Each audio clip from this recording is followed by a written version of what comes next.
भारतीय संस्कृति और साहित्य में राम कथा का अप्रतिम स्थान है। यह हमारी विचारणा के शीर्ष पर अवतरित है। राम कथा का, इसके प्रसंगों का, आख्यानों और चरित्रों का वर्णन श्रवण बड़े श्रद्धा, विश्वास, आदर और सम्मान से होता है। राम कथा का आदि स्रोत वाल्मीकि रामायण है। महर्षि वाल्मीकि जी की रामायण को आधार मानकर समूचे देश के विभिन्न क्षेत्रों, प्रांतों और भाषाओं में अनेक ग्रंथों तथा रामायणों की रचना हुई है। राम कथा के उल्लेखित चरित्रों में से भगवान श्री राम मर्यादा पुरुषोत्तम हैं, भारतीय मानस के आचरण का आदर्श हैं, वे अनुकरणीय हैं और इसके अतिरिक्त अन्य चरित्र भी श्रद्धा और उपासना के पात्र हैं। जिस तरह भरत, लक्ष्मण, हनुमान जी, राजा जनक, माता कौशल्या, भगवती सीता, विश्वामित्र जी, गुरु वशिष्ठ आदि सभी आदर्श एवं श्रद्धेय पात्र हैं, परंतु इनके अतिरिक्त भी राम कथा अन्य अनेक पात्र ऐसे हैं जिनका पावन चरित्र निगूढ़ रूप से राम कथा में गुफित है। ऐसा ही एक पवित्र चरित्र है योगिनी स्वयं प्रभा का। श्री तुलसीकृत मानस में इसको वर्णन किया गया है। इस विषय में साकेत भी लगभग मौन है। केशवदास की रामचंद्रिका, हरिऔध का वैदेही वनवास, श्री कृष्ण सरल रचित सरल रामायण और कई अन्य साहित्यिक कृतियों में योगिनी स्वयं प्रभा का पावन चरित्र मुखार नहीं है। केवल वाल्मीकि रामायण और अध्यात्म रामायण में इस चरित्र की विशेष उद्भावना की गई है। इन ग्रंथों के आधार पर योगिनी स्वयं प्रभा का आख्यान हम आपके सम्मुख प्रस्तुत कर रहे हैं। महर्षि वाल्मीकि कृत रामायण के किष्किंधा कांड के 50वें सर्ग में वर्णन है कि रावण द्वारा बलपूर्वक अपहरण की गई माता सीता की खोज में भूखे प्यासे वानर अंगद, हनुमान जी आदि एक गुफा के समीप पहुँचे। यह गुफा उक्त पर्वत के नेतृत्व कोण वाले शिखर पर अव्यवस्थित थी। उसका द्वार बंद नहीं था, परंतु उसमें प्रवेश करना कठिन था। गुफा सरसबिल नाम से विख्यात थी तथा एक दानव उसकी रक्षा करता था। भूख प्यास से त्रस्त वानर गुफा की ओर उत्सुकता एवं कौतूहल से देखने लगे। गुफा वृक्षों लताओं से आच्छादित थी। वानरों ने गुफा के भीतर से कौछ, हंस, सारस आदि पक्षियों को निकलते देखा। पक्षियों के पंख कमल के पराग से लाल हुए दिखाई दे रहे थे। उन्हें संदेह हुआ कि गुफा में जीवन होना चाहिए, निश्चित ही वहाँ पानी, वृक्ष, पुष्प आदि होने चाहिए। अतः वे गुफा की ओर चल पड़े। गुफा इतनी भयानक थी कि उसकी ओर देखना तो कठिन लगता ही था, उसमें प्रवेश करना भी कदाचित कष्ट साध्य एवं अनिष्टकारी सा लगता था। फिर भी वीर हनुमान जी ने उसमें प्रवेश करने का साहस किया। अपने साथी वानरों को साथ लेकर वह उस दुर्गम मार्ग पर चल दिए।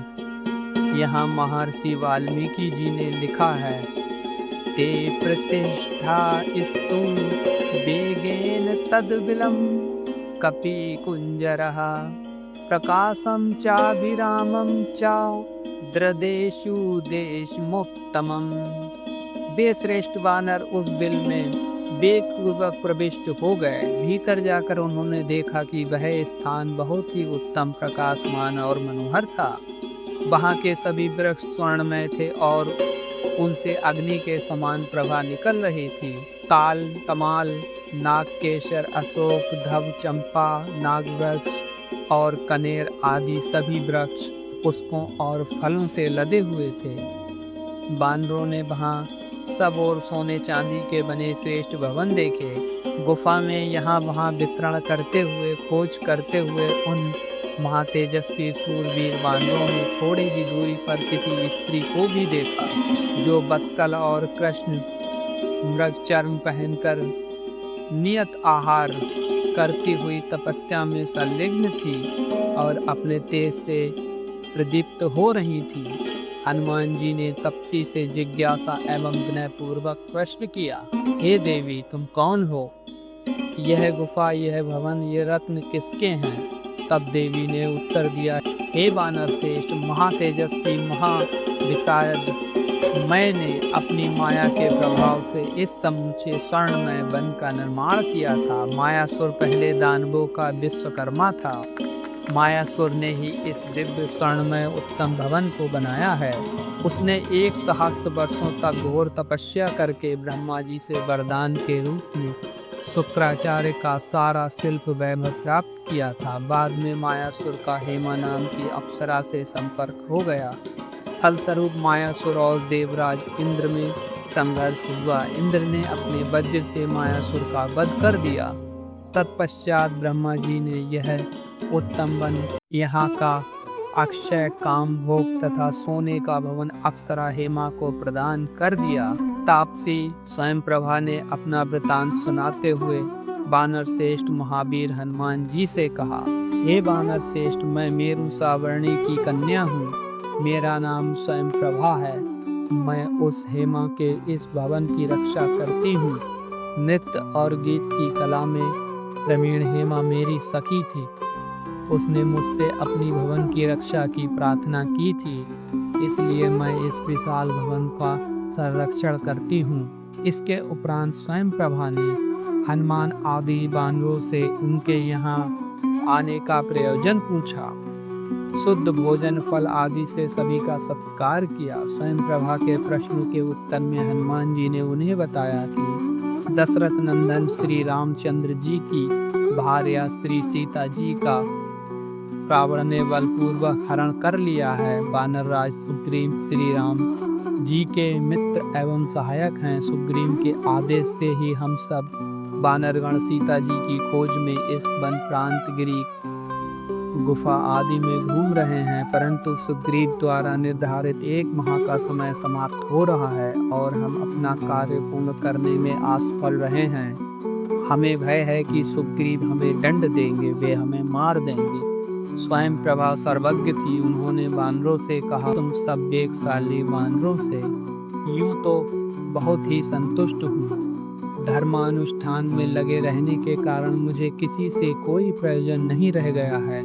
हनुमान जी ने योगिनी स्वयं प्रभा से अनुरोध किया कि हमें इस गुफा के बाहर निकाल दें, ताकि हम अपना काम पूरा कर सकें और सुग्रीव के कोप से बच सकें। योगिनी ने बताया कि योगिनी स्वयं प्रभा ने बताया कि जो एक बार इस गुफा में प्रवेश कर लेता है वह जीवित बाहर नहीं निकल सकता। सभी वानरों को आंख बंद कर लेने के निर्देश के उपरांत योगिनी स्वयं प्रभा ने उन्हें अपनी योग शक्ति से बाहर निकालकर समुद्र के किनारे खड़ा कर दिया। स्वयं प्रभा ने अंत में कहा कि हे श्रेष्ठ वानरों, यह रहा नाना प्रकार के वृक्षों और लताओं से व्याप्त शोभाशाली विंध्यागिरी पर्वत। यह इधर कृष्णवर्ण गिरी है और सामने यह महासागर लहरा रहा है। तुम्हारा कल्याण हो, मैं अपने स्थान पर जाती हूँ। कपिकुल श्रेष्ठ शिरोमणि गोस्वामी तुलसीदास जी कृत श्री रामचरितमानस रामायण में भी यह प्रसंग आता है कि वानरों को सागर तट पर पहुंचाने के उपरांत स्वयं प्रभा वहां भी गई जहां श्री रघुनाथ जी विराजमान थे। उसने जाकर प्रभु के चरणों में शीश नवाया और विविध प्रकार से विनती की। प्रभु ने उसे अपनी अचल भक्ति प्रदान की। सौंपन गई जहाँ रघुनाथा, जाए कमल पद ना सही गाथा। नाना भांति विनय तेह कीनी, अनपायनी भक्त प्रभु दीनी। प्रभु की आज्ञा मानकर और श्री रामचंद्र जी के चरणों को हृदय में धारण कर स्वयं प्रभा बद्रिका आश्रम को चली गईं। अध्यात्म रामायण में यह प्रसंग अधिक विस्तार से एवं स्पष्टता से वर्णित है। किष्किंधा कांड अध्याय 6। स्वयं प्रभा ने उस गुफा, अप्सरा, हेमा एवं स्वयं के संबंध में हनुमान जी से इस प्रकार कहा। पूर्व काल में विश्वकर्मा की हेमा नाम की एक दिव्य रूपणी पुत्री थी। उस सुंदरी ने अपने नृत्य से श्री महादेव जी को प्रसन्न किया। प्रसन्न होकर श्री शंकर जी ने उसे यह विशाल और सुंदर तथा दिव्य नगर रहने को दिया। यहाँ वह हजारों वर्षों तक रही। स्वयं के संबंध में योगिनी स्वयं प्रभा का एक कथन था, मैं उसकी सखी दिव्य नामक गंधर्व की पुत्री हूँ। मेरा नाम स्वयं प्रभा है। मुझे मोक्ष की इच्छा है, अतः मैं सर्वथा भगवान विष्णु की उपासना में तत्पर रहती हूँ। पूर्व काल में जब हेमा ब्रह्मलोक को जाने लगी, तब उसने मुझसे कहा कि तुम सब प्रकार के प्राणियों से रहित इस स्थान पर रहकर तपस्या करो। त्रेता युग में साक्षात अवयव नारायण राजा दशरथ के यहाँ जन्म लेकर पृथ्वी का भार उतारने के लिए विचरेंगे।